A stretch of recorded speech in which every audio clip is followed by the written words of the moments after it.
Hi, this video is supposed to be a quick recap for those of you who are on a mission to go and find some good, stable, suitable footwear. Quick recap, what we're looking for when you go shopping. Number one, method of closure of the shoe.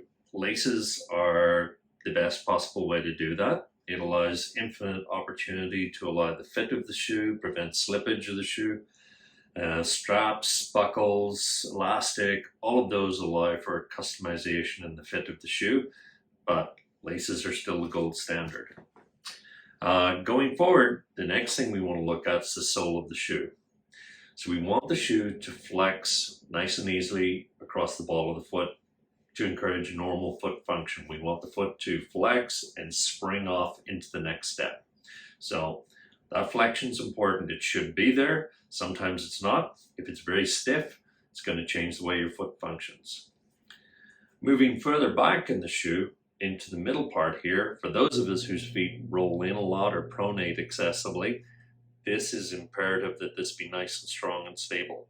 Sometimes the reinforcement in this area is very obvious.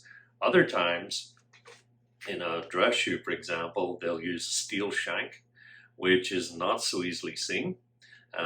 So you've literally got to put the shoe on the counter and test, push down. So we want to see it flex here, but absolutely not through that midsection.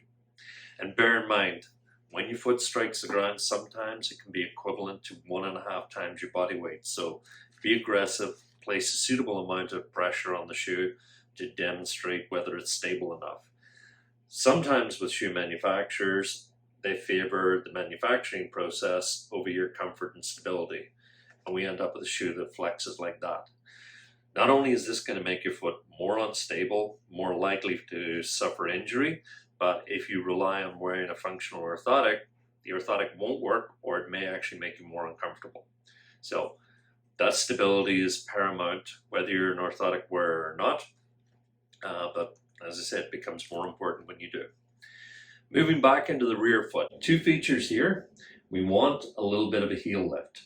If the shoe is completely flat front to back, then the muscles that actually support and stabilize the inside of the ankle are going to be working infinitely harder, and you're not going to get the same amount of control. So a little bit of a heel lift is good. Most running shoes will run with about 10 millimeters of lift, sometimes greater.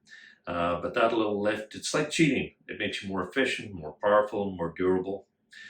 And last but not least, nice, firm, stable heel counter. Again, for those of us who have quite a bit of curvature in the lower leg, that stable heel counter keeps us nice and upright and helps minimize the risks of ankle sprains and further stability. So, again, having found a decent shoe, find a couple more. Then test drive them around the store, go for a walk, check out, make sure that they are nice and stable, and pick a winner from the 3 or 4 that you've chosen.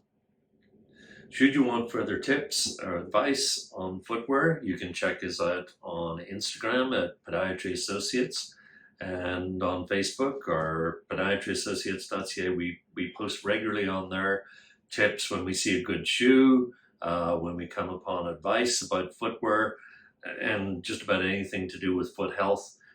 We post on a regular basis. It's purely educational. There's no marketing takes place there. It's for your benefit. So please go ahead and check that out. I look forward to seeing you sometime in the office. Bye for now.